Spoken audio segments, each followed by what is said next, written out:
Mga proyekto, plano at iba pang updates mula sa Philippine Reclamation Authority ating tatalakayin kasama walang iba kundi sina Attorney Alexander Lopez, ang chairman ng Philippine Reclamation Authority or PRA, at si Attorney Joseph John Literal, Assistant General Manager for Reclamation ng Philippine Reclamation Authority. Attorney Lopez and Attorney Literal, welcome to Bagong Pilipinas ngayon. Mabuhay po kayo, mabuhay po ang Bagong Pilipinas at magandang tanghali po sa inyo, Ma'am Nina Corpus and Sir Dale po. Magandang tanghali po. Kami po ay excited magtanong sa inyo kasi sabi nyo nga po kahit ano daw eh. Oo, pero syempre unahin po natin. Kahit sa private life pwede. Kahit private life pwede. Una po sa lahat. Lahat po pwede. Ano po ang mga marching orders ni Pangulong Ferdinand R. Marcos Jr. sa inyo bilang chairman po ng Philippine Reclamation Authority? Simple lang naman po ang gusto ng ating Pangulo. Ang gusto po ng ating Pangulo ay paano tayo makakatulong sa higit na nakakarami. Kaya ang by law po, PD 1084, we were established as the Public Estates Authority to take care of all the lands of the Republic. Eventually, by administrative order, naging Public Reclamations Authority po. And by the wishes of the President to help the poor, we have been the poverty reduction advocates po by choice po namin. So lahat po ng ginagawa namin on reclamation and with an in view of helping poverty reduction sa programa po ng Bagong Pilipinas po ni Pangulong President Ferdinand Marcos. Siguro sir, paliwanag lang po natin paano naman po tinutupad ng PRA ang mandato nito bilang isang Public Estates Authority at bilang poverty reduction advocate. Napakarami po ng aming ginagawa. Una po, we are creating hundreds of thousands of jobs by creating the land we sit on. No? Napakarami po ng nabibigyan ng trabaho. Kung inyong makikita, we have a 900 hectares of reclamation right now. Ito lang ho, to give you a microcosm. Kasi if we will explain everything ho, it will take 3 or 4 shows to explain what we are doing. But in summary po, to give you a synopsis, we are, ngayon ho, yung buong MOA area, over the past years po, 900 hectares po yan. But we have hundreds and thousands of reclamation, the past PRA po. And you can see that we have 20 hotels po in that new reclamation area. We have 4 of the biggest casinos in the Philippines. We have several malls po. We have several malls. So, napakarami na po. Tapos yung nakikita nyo po na expressway sa Cavitex na kung saan nagbigay ng free toll si Presidente po ay ng isang buwan ay pag-aari rin po ng PRA. Pero mas maganda po up to today because of our President's desire. Alam nyo, makabayan, makamahirap po si Presidente, makatao. Magmula po hanggang ngayon po, lagpas na po ang 30-day free toll, meron pa ho yung bagong section, good news po. Yung bagong section po natin, magmula sa Cavite po, pag e-exit kayo sa Sukat, libre pa po. Palagay ko, hindi ho masyadong alam ng napakarami yun. Akala nila yung 30 days ng free toll. Hanggang ngayon po, at nakita naman ho natin that the economic growth was spurred because of this opening for free toll of the President. Ngayon, going back to the other poverty reduction programs, we have a Land for the Landless program po. Bago po to at we can see several governors and mayors have problems po on settlements by informal settlers on land that was reclaimed.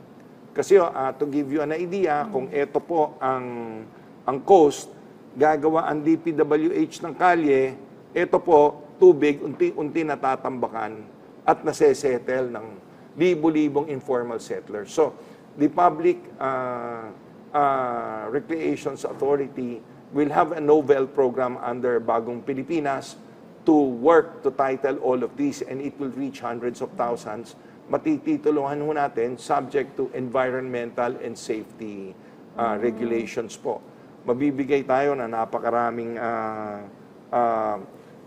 titulo. Sa program naman natin sa mangingisda, alam natin na the poorest of the poor are not the informal settlers, not the farmers, but the fishermen. So we work so hard and to help the informal settlers, the fishermen, nagbibigay po kami libreng bangka. Maybe Mr. Literal, who is involved with the activities, pwede nyo sigurong elaborate kung ano pa ginagawa natin for the fishermen po. Hindi na, Sir Dale. Lahat po itong project na ito, may mga kondisyones po ang pamahalaan. We are required to come up with a social development management plan for both our dredging activity and also the reclamation. So, yung mga pondo na kinakailangan naming ibuhos dito, yun po yung sinasabi natin na pupunta sa fisher folks, na pupunta sa directly impacted communities and also sa mga informal settlers. And we are, excuse me. So, and we are working with the Anti-Poverty Commission headed by Lopez Santos. And yesterday, we had gotten in contact with Larry Gadon po, our presidential advisor on poverty. And we are working in coordination with them and the Anti-Poverty Commission, of which is chaired by our president, to help and direct these efforts that we are undertaking. So marami palang ginagawa ang Philippine Reclamation Authority, hindi lang reclaim ng lupa. So it's more than that. Kasi for a time, syempre, naging controversial, very big issue po dyan sa May Manila Bay. Diba? Kung saan sinisisi ngayon dahil po sa mga pagbaha. Okay, so ano po ang masasabi niyo dun sa mga nangyaring pagbaha? Recently, yung Quezon, yung Senado, na dating hindi daw binabaha ay bigla daw pong binaha at sinisisi sa mga reclamation. We have a document here, even the Senator, the Chief of Staff of our beloved Senate President Chis Escudero has admitted that all these floods in front of the Senate was mainly caused by the mishandling of the drainage. Hindi yun nalinis ang drainage at debris and other factors po. No? And Project NOAA has also cleared the reclamation projects na walang kinalaman ang reclamation po. The DPWH on several instances has said that and they have owned the lack of planning holistic planning for these flash floods. Flash floods lang po ito. And we are ready to address all these flash floods. Kaya ngayon po, we are undertaking na paglilinis po sa mga drainage systems, yung sinasabi po ng ating kagalang-galang at pinakamamahal na Secretary of Environment and Natural Resources, na Tony Yulo, who happens to be my classmate also, that it slows down the flow of water. We are addressing all these issues and we are working po na that the exits, ingress, and egress of all reclamation projects be cleared. For example, the original reclamation project which was approved by President Duterte na nakadikit sa Sofitel, pinauusog na po namin ng 470 meters. So magkakaroon po ng napakalaking seawater lake in front of the Sofitel Channel Lake, in front of the Sofitel to the new reclamation. And we will have 2 iconic bridges that will connect this. So 470 meters po. So may lake, kumbaga mapapalibutan siya ng land. Ng tubig lake. po, ng tubig. Parang magiging island na po talaga siya. Island na po, Okay, lahat it ng will be an reclamation. island. Yan po ang ilang mga pagbabago sa ating mga reclamation projects. And the former president po has approved several reclamation projects. However, these are now under review. And on Manila Bay alone, there is a suspension on all reclamation projects pending the thorough evaluation and review of all the government agencies. So kami po, so far po, dalawa po ang binigyan naming after evaluation, but I don't know the compliances of environmental compliances and other compliances of the other proponents po. But in the meantime, from ilan po ba? 13 po. 13, Na-mention ko last dalawa week. na lang po ang May approval or ang go may- signal. Tulad may po go ang signal bumili. sa Manila Bay. And nationwide po, meron ho tayong moratorium. Ang ibig sabihin po ng moratorium, hindi pwedeng mag-apply ang hindi naka-apply nung araw. So, in other words, we will not entertain new applications. So, we are only No entertaining. So, maigpit po ang presidente natin. I cannot say he's averse to reclamation. He's just being very careful. Napakaingat po niya na pag-approve po. Gusto niya, walang maapektuhan. Gusto niya, lahat makikinabang. At alam nyo, the Congress, Joey Salceda says we have trillions. Totoo po yun. We really have trillions and trillions of income on these reclamation projects. But, of course, the President wants also that yung mga maapektuhan ho pansamantala, because these will have, although as sa paningin namin, mas marami hong makikinabang sa reclamation, pero ang maaapektuhan ho, the impact might be permanent on their social and economic life. At ayaw po ng Pangulo po na may maapektuhan na permanently. Kaya tinitingnan ho namin na maigi at masusing pag-aaral lahat ng naapektuhan, yung tunay pong naapektuhan. Yung kasi mga fishermen po natin, sila yung mga isa sa mga nagreklamo rin po noon, dahil hindi nga sila makapangisda. But now you're saying na, which was answered kasi dalawa na lang out of 13 ang may go signal sa ngayon. But let me just go back doon sa sinabi niyong parang may isla. Parang it sounds very exciting actually, no? Asikdale, sirs, no? Dahil, what does that mean? It means wala nang haharang dun sa pagkunyari, nagkaroon ng masyadong maraming ulan. Kumbaga may flow, parang may river dun sa gitna or something, meron kang daluyan ng tubig. Ganun po ba? Hindi po ako engineer, pero attorney literal, I'm sure inaral niya yan. Ma'am Ninya, actually, yun po yung reason, yung design po kasi it depends on the flood study, hydrodynamic modeling. So, because of these studies na pinagawa namin sa proponent tsaka sa mga consultants, yun po yung naging result na dapat po ay maging island po yung reclamation. Dati po hindi. Dati po kasi, Dire-diretso. kung mapapansin nyo, yung mga reclamation dati nakadikit po sa lupa. Then to address yung climate change, saka yung iba ng dami ng rainfall. So, ang naging result po ng flooding studies and hydrodynamic modeling is to have wider channels doon sa mga reclamation projects. And ang result po, more than the wider channels, it's better to have island reclamations than reclamations that are connected. Extended to the land.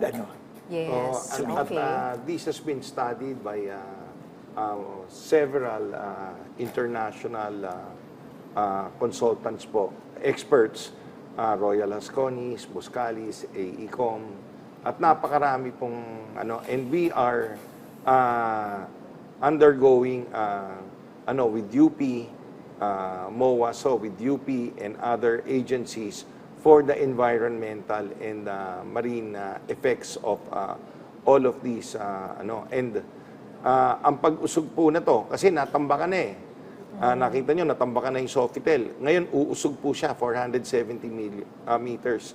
And this will cost tens of billions of pesos po. But the President has ordered it and mabuti naman po, wala namang problema doon sa mga proponents. Uusog po sila para ho hindi maka-apekto po. Okay. Sir, balikan ko lang yung kanina, yung sa suspension.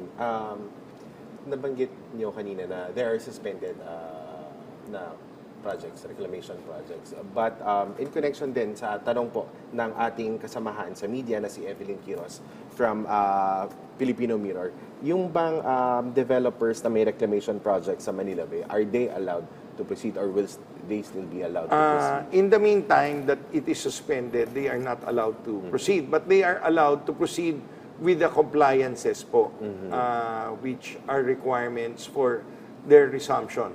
Ngayon, kung makikita naman na hindi sila makakaapekto sa environment at sa security ng bansa at sa at I am sure makakatulong sila, as I said, kasi yung tulong nila sa ekonomiya, sa GDP, sa trabaho, that is one side. We have to also to look at the effects which may affect permanent lives. And in the future pa ho tong economic benefits, which it's very clear to me, and I invite you how beautiful the reclamation project is.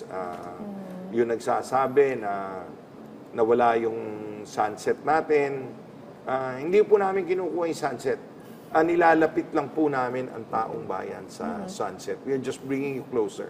And in bringing you closer to the sunset, when you turn around, you will see what the real Philippines look like. Yung landscape po ng Manila, ano po? Manila Bay. Hindi yun ng Manila Bay, pati yung buong Metro Manila. NCR, ang ganda po. At you will be proud that you're Filipinos. Maybe I can invite all of you and our televiewers. One day, we will be having activities there po. At marami po kaming program. We are focusing to enhance the immediate increase in the valuation of the property. Kasi alam nyo, 49% lang ang investor dito. Ang Pilipinas po is, ayan po, ating makikita, is one of the projects that we are undertaking to beautify. Makikita nyo po. Uy, parang Singapore. Mas maganda pa po. Talaga, Tatalunin sir? natin. Ito naman po. Buhay pa kaya ako noon, sir? Ito, in 3 years, this will be... In 3 years? It will be inaugurated. We are already getting the NEDA approval because yung ASEAN po natin, alam nyo, nahirapan tayo, hiwa-hiwalay ang mga venues because we do not have enough venues. This is 260,000 square meters. It is 3 times bigger than the Senate building and 1/3 the cost or maybe 1/4 the cost of the Senate building. Really? And you see how beautiful it is. It is in reclamation. Makikita nyo po yon, yung tabing dagat po. Madadagdagan po na 4 na doble ang Ross Boulevard natin. Ayan, nakita nyo, yung katapat niya ang Ross Boulevard. Ayan o, makikita nyo, katapat niya Ross Boulevard. At yung tabing dagat po, lahat po yan, lalagyan namin ng kalye. So we will be having More 4 space. times more foreshore. Not only more space, 4 times more foreshore than ano. So Ang ganda po ng building. Ano po itong building na to? this na will be the sinasabi niyo? Philippine International Exhibition Center, yung sinasabi ko po. And like for example, it will be an exhibition, trade, and convention center. Like the Rotary Club po has decided to put the Rotary International in the Philippines. Because of a lack of a venue, they have redirected their, kinancel na yun sa Philippines. Sayang naman, napakarami po ng pagkakataon and that is one of the buildings po that we will... another building is the Philippine Reclamation Authority building. As of today, we're spending billions po of pesos rental. Like yesterday, I was just talking to our Solicitor General. Papaalisin na raw sila doon sa building nila. Sabi ko, tamang-tama, wala akong problema yan. Solgen, we will be building the PRA building which will house not only several government agencies on our 100,000 square meter building, but it will also save the government of billions yearly for the government because of government na ho ang tapos we had signed a MOA with the Provincial Governors League. Yung first floor po niya, first 2 floors, gagawin po nating showcase ng indigenous products ng mga probinsya po natin. Wala silang, they will showcase their trade, their culture, their arts, and they can put an office, every province po, makakatulong po sa...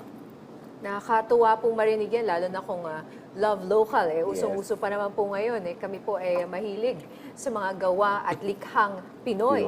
Okay, so, siguro po pwedeng malaman mga magkano po ang gagastusin ng gobyerno? Magkano yung building na yan, na parang PICC?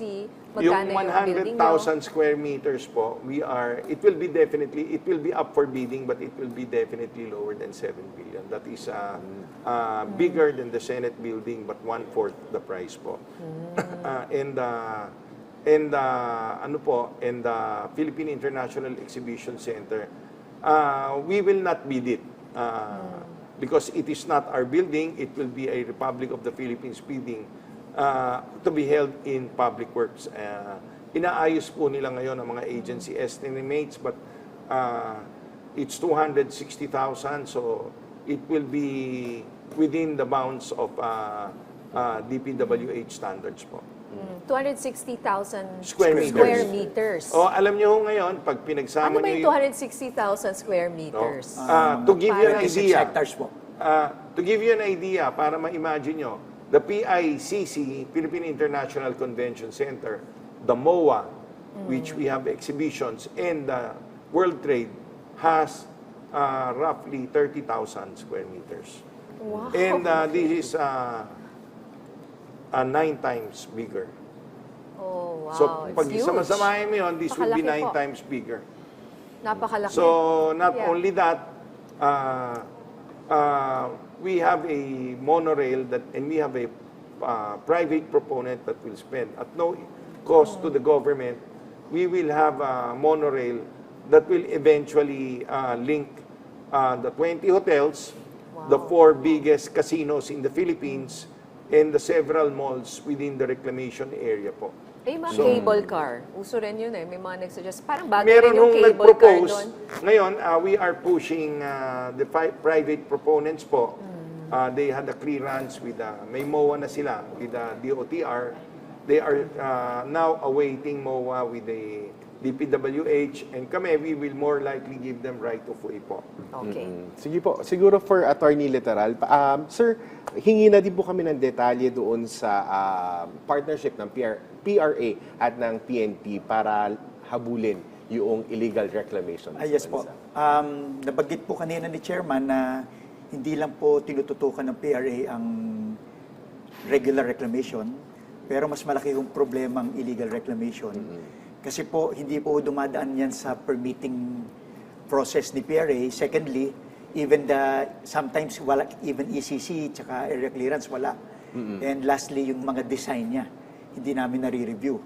So, since ang opisina kasi ni PRA, dito lang kami sa NCR, and medyo maliit yung aming workforce to look after the nationwide activities ng reclamation, nakipag-partner po kami with PNP.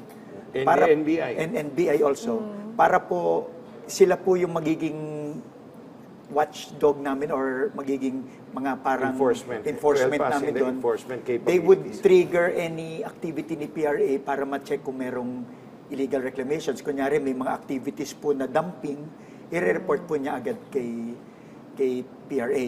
And also, under the regulations, kapag po meron na kami nakitang mga illegal reclamation and we need to issue a cease and desist order, we can also tap their enforcement agencies for the service of the CDOs. Yun. Okay. May sunod po na tanong si Evelyn Quiros ng Filipino Mirror. In the event daw po of breach of contract dyan po sa reclamation projects, who has jurisdiction over the case? Is it penal or civil in nature? At ano po ang posibleng sanction? Sir, Go ahead, go ahead. Based on contract ko kasi, pag may violations, may option po kasi kaming take over yung project. So, based on contract, pwede hong i-take over ni PRA. ang proyekto. Okay. Pag naman po doon sa illegal unauthorized, under the law din po, sa PD3-A, we can forfeit, we can take over the property in the form of forfeiture, and ang magmamayari na po nun ay ang national government through PRA. And doon po naman sa ibang violation, syempre po lahat naman po yan may due process.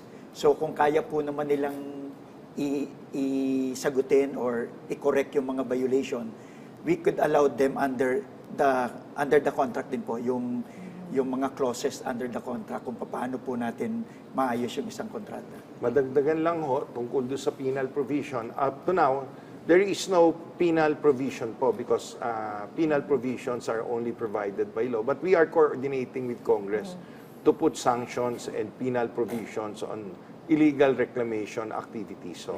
So of course, masusing pag-aaral po yan kasi marami pong illegal reclamation katulad ng from our part, Yes. illegal siya kasi hindi siya nag-apply ng permit ng pagtambak, ng pag-reclaim.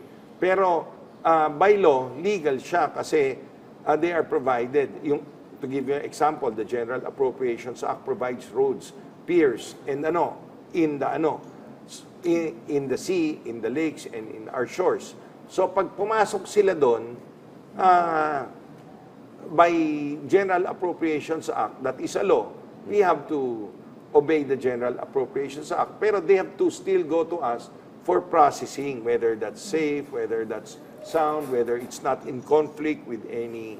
But if they do not do that, the General Appropriations Act end in 1 year. So nagkakaproblema po. So up to now, there are no penal provisions on others aside from that and others that are allowed by the local governments and other government agencies and Sir instrumentalities Dale po. and Ma'am Nina, mabilis Sige po. lang. Pero doon po sa ating IRR ng EO74, meron din po possible na pwede na administrative case kung Administrative. involved po sa illegal activity ng reclamation ang isang public official. So yun po. Administrative Yun po yung po. dagdag po. Okay. Hindi po siya Penal. pero administrative pwede po. I see. Okay. Pero sir, may tanong pa rin po mula kay Evelyn Quiros ng Filipino Mirror. Have you received any complaint from the so-called Sunset Association regarding the ongoing reclamation projects in Manila Bay? And ano daw po ang ginagawa ninyong aksyon or ginawa ninyong aksyon? Yan pong Sunset Association, I don't know if yun po yung asosasyon. Pero before pa ho mag-umpisa yan, meron na po silang mga complaint na mawawala nga daw po yung sunset sa Manila Bay. We will not remove the most beautiful and majestic sunset po. So, ang naging... Naurong lang siguro. Ilalapit lang namin kayo sa sunset. Ma'am Nina, Sir Dale, actually nagka-requirement po ang Office of the President dyan na we should have a sunset corridor. Ibig sabihin, kahit may building, dapat may isang portion na looking at from one side, any person Dire-diretso. can view Yes. the sunset. Kaya Yun ho- po yung tawag nilang sunset corridor. So we need to Kaya require ho, the proponents alam niyo for ho, that corridor. Construction is a very messy and ugly process. But once it is built, then you can judge us. And ngayon pa lang po, iniimbitahan ko na ho, lahat yung sunset, na yan, that they will see that napakaganda po ng sunset, nandun pa rin po. Pinalawak pa namin dahil we will be building 4 times more Shoreline. shoreline. So every shoreline are direct access to the sunset. And we are creating land at no expense to the government. We are creating wealth and value, not only in aesthetics but also in economics and to increase the our social, cultural, and other facets of the life of every Filipino po. All right. Tama po kayo. You need 3 to 4 episodes, so please do come back. Marami pang tanong. I'm sure ang ating mga kasamahan rin po sa media, no? At sana siguro imbitahin nga rin na news lahat po, lalo yung mga nanonood po sa amin ngayon dyan sa Malacanang MPC, hello. Ayan, maimbita niyo po rin sila dyan. So maraming salamat po sa inyong oras.